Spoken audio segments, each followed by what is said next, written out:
Olá para você que nos acompanha através do nosso canal do YouTube e pelas nossas plataformas de áudio. Hoje nós vamos falar sobre uma doença que atinge cerca de 20 a 25% da população adulta no Brasil, que pode ser operada com tempo mínimo de internação, mas que, se não for tratada de forma adequada, pode ter seu quadro agravado.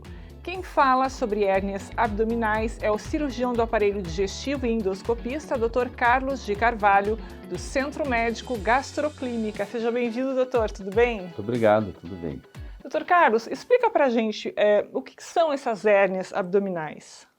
Na realidade, as hérnias elas são áreas de fraqueza que todos nós temos na parede abdominal e que em algumas pessoas acabam se transformando em hérnias.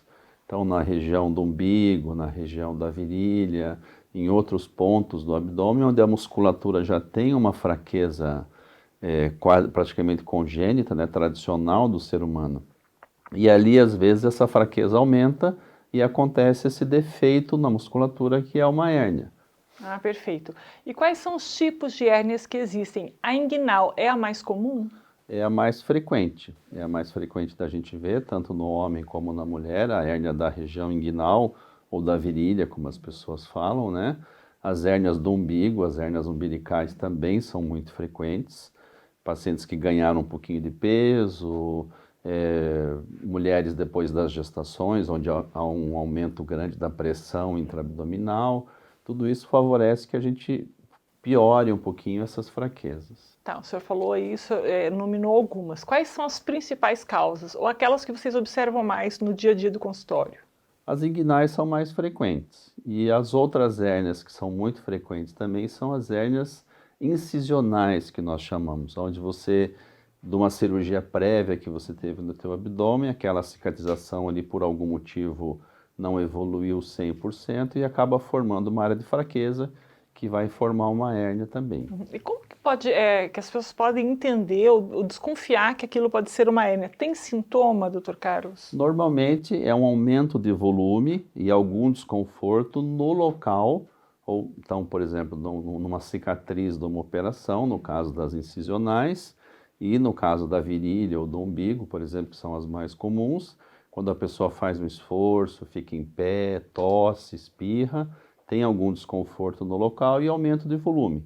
E esse aumento de volume, normalmente ele piora no esforço e ele melhora no repouso. Então a pessoa, quando levanta, aparece o volume da hérnia, quando a pessoa fica deitada em repouso, esse volume desaparece. Tá, é o momento de procurar um especialista. Qual é o especialista que a pessoa tem que procurar? Normalmente o cirurgião geral ou o cirurgião do aparelho digestivo é que lida com esses defeitos da parede abdominal. E lembrando que o único tratamento para as hérnias é o tratamento cirúrgico. Não existe nada que a gente possa fazer que recupere essa parede abdominal sem uma operação. Tá, bom, então foi diagnosticado, o tratamento é cirúrgico. Como que se dá essa cirurgia, doutor Carlos? É uma cirurgia simples? Falei no começo aqui do programa que exige um tempo mínimo de internação. Detalha isso pra gente. Normalmente, para a grande maioria das hérnias, as internações são muito rápidas, né? Menos de 24 horas. Porque uma boa parte dessas operações são feitas por videocirurgia. Então, o paciente interna, por exemplo, na manhã do dia que vai ser operado, opera normalmente após o almoço, no outro dia pela manhã ele já tem condição de ir para casa. A grande maioria das vezes são operações por vídeo, como eu falei, com muito pouca dor pós-operatória, não exige um afastamento enorme do trabalho, exige sim um período de repouso, de grandes esforços, atividades físicas, esportes, na média em 30 dias, mas para o retorno às atividades de trabalho, uma semana, no máximo 2 semanas. São os benefícios da cirurgia por vídeo, né? Eu fico A até hoje... cirurgia minimamente invasiva, ela também ajuda muito na questão das hérnias. E mesmo naquelas hérnias que nós falamos, as chamadas incisionais, depois de operações, mesmo hérnias grandes, que antes era só com cirurgia convencional aberta, a videocirurgia também tem ajudado muito com os mesmos benefícios também. Tá certo. Para você que está nos acompanhando através das plataformas de áudio, eu estou conversando com o cirurgião do aparelho digestivo e endoscopista, Dr. Carlos de Carvalho. Doutor, no ano passado, no começo da pandemia, nos 4 primeiros meses do ano passado, caíram um pouco o número de cirurgias de hérnia, cerca de 44%. Como é que está a realidade hoje desse tipo de cirurgia? Eu queria que você falasse um pouquinho sobre a segurança também da cirurgia de hérnia.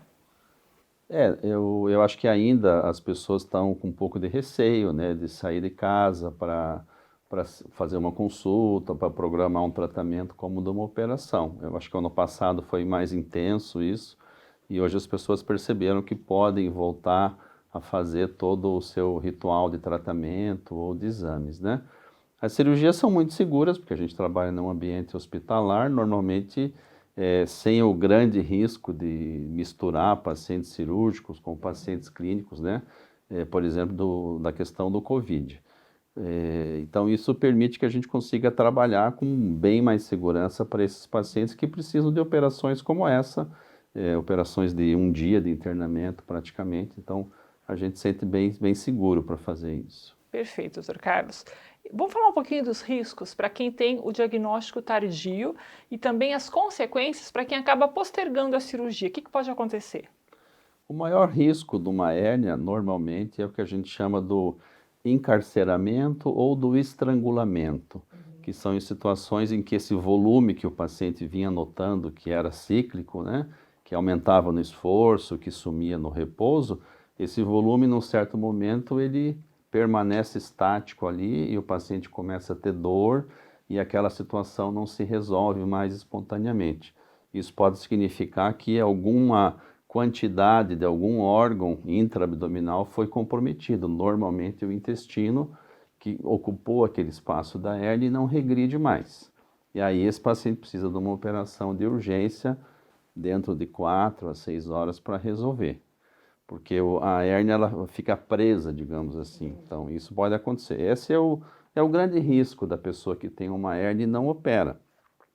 A outra condição é que a hérnia, normalmente, ela vai crescendo com o tempo. Quanto mais tempo você deixa, maior esse defeito vai ficando, a fraqueza se torna maior e também a cirurgia se torna um pouquinho mais complexa. Não chega a ser um impedimento para sucesso do tratamento, mas aumenta o defeito, digamos assim. Tá certo. Se tem uma lição que a gente aprendeu, está aprendendo durante a pandemia, é que nós não podemos postergar, deixar para depois todas essas situações de doenças que as pessoas normalmente vêm sido acometidas. Dr. Carlos, obrigada por sua participação aqui no Medicina e Saúde. Para quem quiser mais informações sobre o serviço de cirurgia do aparelho digestivo, sobre o trabalho do Dr. Carlos, vocês podem acompanhá-lo através do Instagram, @Dr. Carlos Alberto de Carvalho e também @GastroCascavel.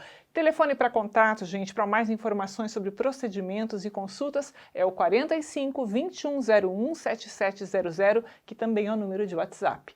É isso, Dr. Carlos. Obrigado. Eu que agradeço. Uma boa semana para o senhor e para você que está acompanhando a gente ainda. E se você ainda não fez a sua inscrição em nosso canal, vai lá, TV Medicina e Saúde. Boa semana, até mais.